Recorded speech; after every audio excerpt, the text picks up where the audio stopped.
రోజు అనంతపురంలో జరిగిన సిద్ధం సభ అంటే ఈ సభ గురించి ఒకసారి మనం మాట్లాడుకున్నట్లయితే ఒక వ్యక్తిని పొగుడుకోవడానికి మొత్తం ఈ చుట్టుపక్కల ఉన్న రాయలసీమ అంతటిని కూడా పూర్తి స్థాయిలో చేసే పరిస్థితి ఈరోజు సిద్ధం సభలో కనపడుతుంది. అంటే దీని నుంచి ప్రజలకేం ఉపయోగం లేదు.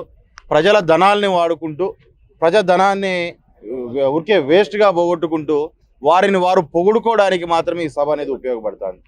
ఇక్కడ జరుగుతున్న ఇటువంటి ఒక పనికిమాలిన సభలో భాగంగా ఇక్కడ జరుగుతుంటే విలేకరులు ఈరోజు కృష్ణ గారు కానీ అనిల్ గారు కానీ వాస్తవంగా జర్నలిజంలో వాళ్ళిద్దరూ బాగా సుపరిచితులు అనమాట. మొత్తం జిల్లాలో ఉన్న వైఎస్ఆర్ లీడర్లకు కావచ్చు, తెలుగుదేశం లీడర్లకు కావచ్చు, సిపిఐ కావచ్చు, సిపిఎం కావచ్చు, అట్ ద సేమ్ టైం మనకు జనసేన కావచ్చు, ఉన్న అన్ని పార్టీల్లోనూ అందరి నాయకులతోనూ మంచి వ్యక్తులు అని అనిపించుకోగలిగిన వ్యక్తులు.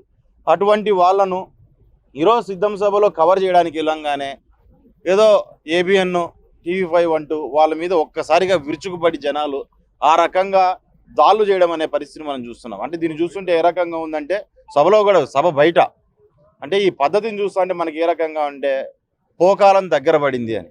పోకాలం దగ్గర పడినప్పుడు ఇటువంటి దుశ్చర్యలు, రాక్షస క్రీడలు అనేటివి ఎక్కువగా పెడిమేరిపోతా ఉంటాయన్నమాట. అటువంటి పరిస్థితి ఈరోజు చాలా క్లియర్గా కనపడుతుంది. దాంట్లోనూ ఒక వ్యక్తిని, సరే విలేకర ఇంకోరు అనేది పక్కన పెడదాం, ఒక వ్యక్తిని అంత అరాచకంగా అంత రాక్షస ఆనందం పొందేటట్టుగా ఆ రకంగా కొట్టడం అనేది కూడా ఒకసారి ఆలోచన చేయాలి. ఎక్కడైనా 10 మంది నాయకులు రాజకీయ పార్టీల్లో ఉన్నప్పుడు నాయకులు కలిసినప్పుడు కనీసం ఎవడన్నా ఆపడానికి వెళ్తాడు. ఆపడానికి ప్రయత్నం చేస్తున్న మిగతా విలేకరుల మీద, మిగతా వ్యక్తుల మీద కూడా దాడి చేసే పరిస్థితి. అంటే ఇప్పుడు మనం పొద్దునుంచి మనం కూడా చాలా వీడియోలు చూస్తున్నాం. ఎక్కడ చూసినా క్వార్టర్ బాటిళ్ళు, బిర్యానీ ప్యాకెట్లు, దానితో పాటు గుడ్లు పెట్టుకొని ఈరోజు తాక్కుంటా తిరుక్కుంటా ఇది ఒక పిక్నిక్లో ఒక ఎంజాయ్మెంట్ లాగా ఈరోజు ఒక సభకు అనే దానికి వాళ్ళు ఏదో చేయడానికి వచ్చేసారు. ఈరోజు అంత తప్పదాగి ప్రజల మీద పడి ఈ రకంగా దాడులు చేయడం అనేది సరైన పద్ధతి కాదు. ఈరోజు ఏదైతే వీరికి జరిగిందో ఒకసారి ఆలోచన చేసుకోవాలి. ఇక్కడ ఉన్న ప్రభుత్వం, పోలీస్ యంత్రాంగం కావచ్చు, వీళ్ళందరూ కావచ్చు. ఇటువంటి సంఘటనలు అనేటివి చూడనట్టు మీరు గతంలో కూడా చాలా వరకు పోలీసులు వదిలేయడం జరిగింది. వదిలేసింది కాబట్టి నా కొడుకులకి పిచ్చి పరాకాష్ఠకు చేరింది అనమాట. వదిలేకోకుండా ఆ రోజే సరైన చర్యలు తీసుకుంటే పోలీసు వాళ్ళు ఈరోజు ఇటువంటి చర్యలు అనేటివి జరిగేటివి కాదు. ఈరోజు వాస్తవంగా వీడియోలో బయటపడింది కాబట్టి ఎంత రాక్షసంగా వాళ్ళ మీద పడ్డారు, పైశాచికంగా వాళ్ళ మీద పడ్డారు అనే విషయం మనకు అర్థమవుతుంది. ఈరోజు అదే వీడియో బయటికి రాకుండా పోయిందంటే ఏదో ఇంకా అవసరమైందంటే రిటర్న్ వీళ్ళ మీద కూడా కేసులు పెట్టి వీళ్ళనే పట్టబోయి లోపలేసే పరిస్థితి కూడా, జర్నలిస్టులను లోపలేసే పరిస్థితి కూడా ఈరోజు మనం చూసేవాళ్ళం అనుకుంటాం. కానీ ఖచ్చితంగా దాంట్లో ఎవరైతే పాల్పడ్డారో ఈ పనికిమాలిన పనికి ఎవరైతే అక్కడ వాళ్ళ మీద దాడులు చేయడం ప్రయత్నం చేశారో వారందరి మీద పోలీస్ యంత్రాంగం కూడా పూర్తి స్థాయిలో యాక్షన్ తీసుకోవాలి. ఇప్పటికే నమ్మకం వెళ్ళిపోయింది మన మీద, పోలీస్ డిపార్ట్మెంట్ మీద పూర్తి స్థాయిలో నమ్మకం ప్రజల్లో వెళ్ళిపోయింది.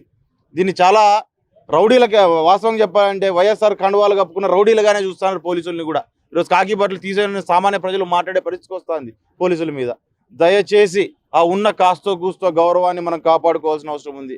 కాబట్టి జిల్లా పోలీస్ యంత్రాంగం కూడా ఖచ్చితంగా వాళ్ళకి న్యాయం జరిగేటట్టుగా ఎవరైతే ఇందులో పాల్పడ్డారో, ఈ ఘటనలో ఎవరైతే ఇన్వాల్వ్ అయి ఉన్నారో వారందరి మీద కేసులు కట్టి వాళ్ళ మీద తగిన చర్యలు తీసుకోవాలని చెప్పి కూడా మేము కోరుతున్నాము. ఖచ్చితంగా మీరు తీసుకోని పక్షంలో రాజకీయ పార్టీలు అన్నీ ఏకమై పోరాటం చేయడానికి విలేకరుల తరఫున సిద్ధంగా ఉన్నాయనే విషయాన్ని కూడా నేను తెలియజేస్తున్నాను.